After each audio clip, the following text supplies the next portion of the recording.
All right, so we were talking about pitch decks. We're in the pitch materials section of today's workshop. We want to talk about one-pagers. I might cover this for a couple minutes and then point out a few things to you on an example that we passed out in front of you. Your one-liner should almost always be at the very top. Your brand name should be at the very top. How big it is might depend on how dialed in your brand name is and how useful it is. A lot of one-pagers are missing contact details. You should have icons, symbols, videos, your unique value add process. One secret we've learned, and we had this backwards when we started pitchdecks.com, the first 20 clients got onboarded the wrong way. And we would say, okay, well, let's do the easy things first, and then we'll build up and do the harder things. So we would do the logo first, and then the teaser, and then we'd do the website, and then we'd do the pitch deck. And that was the complete backwards way to do it. You have to start with the branding, to have all the colors and everything unified.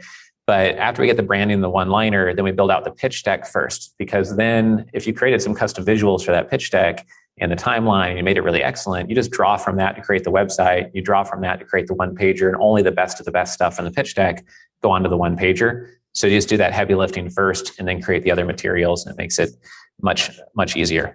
We already talked about this. If your space is confusing, make sure you make it very crystal clear what you're doing and how your space works. Make it 1 to 2 pages, meaning front and back should be how long your one pager is. A lot of times we ask for one pager and people give us a 4-page Word document of just paragraphs or a 1-page Word document with really thick text. Having something visually designed is not an expensive thing. So make sure you do that. You want to address the top objections. What Evan Pagan always taught me with copywriting is that somebody's entering a hallway and you want to guide them down the hallway towards the room at the end of doing business with you. And if you know the common objections when you're selling somebody in person, you have to translate those into your materials and your writing.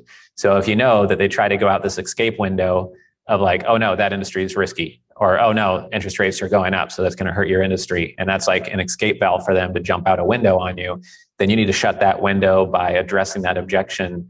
And you can't verbally have them voice the objection because you're doing this in writing. You're doing it in a pitch deck or a one-pager or a webinar. It's not the same as sitting down over a cup of coffee and someone says like, oh, well, I thought that industry is bad now because interest rates of this, or monetary policy changed this, or because it's all-time high here. You have to predict what those objections are over meeting with investors over and over and over again, and then build those into your materials. So your one-liner, your brand, your visuals, address the top 3 to 5 objections before they have time to voice them, and you're shutting all those windows as they walk down the hallway towards the room you want them to get to. If you don't do that, they're just going to jump out the window and say, oh, I'm out of here. I'm not going to follow your line of logic to invest together. So that's important. Here's some examples of what some one-pagers could look like, different versions that we've worked on.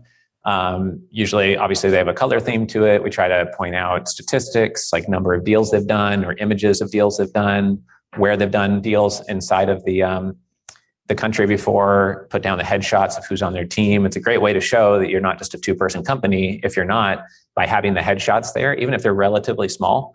On the example you have here in front of you, you can see on the investorresidences.com one-pager, we chose to put lots of headshots there instead of putting detailed bios, because we thought it'll be less wordy and it shows we're not a 4-person company. And that's one of our strengths. We put the different locations for the real estate there. We have a video on there as well, the 3-step process of working together. On the other side is our one-pager for our work with dentists and investing into dental clinics and DSOs. And again, you'll see a custom visual here. And it's basically saying, this is how we work with investors that are dentists, and this is how we work with dental practices. And that visual is something that we adapted from a family office club visual. You'll see similar, because it's our business model essentially, is to build platforms where people are interacting in the middle. And on one side, you have the capital raisers, and on the other side, the investors, essentially, the people who own the assets and the people who are looking to put money into assets. So you'll see that we have a one-liner at the top of both of these on the example one.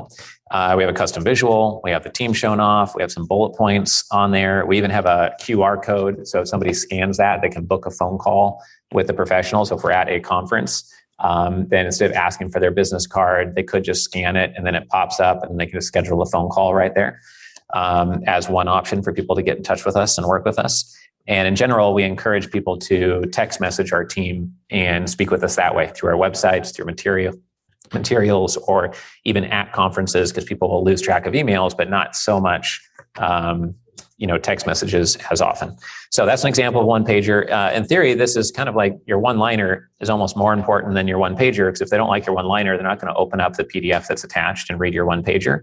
And the one pager is even more critical to get right than your pitch deck, because if they don't like the one pager, why would they want to read through a 22-page pitch deck? And if you only have a pitch deck and they see the size of the file, it is imagine it's going to be 40 pages long. They're like, oh, I'm going to look at that email later because I'm in a rush today. But if it's literally called the one pager on this or executive summary, then they're like, okay, that's not a huge investment of time to click on this, which might sound ridiculous, but when someone's really, really busy, then every 1 or 2 minutes kind of counts, because they might be in meetings a lot of the day.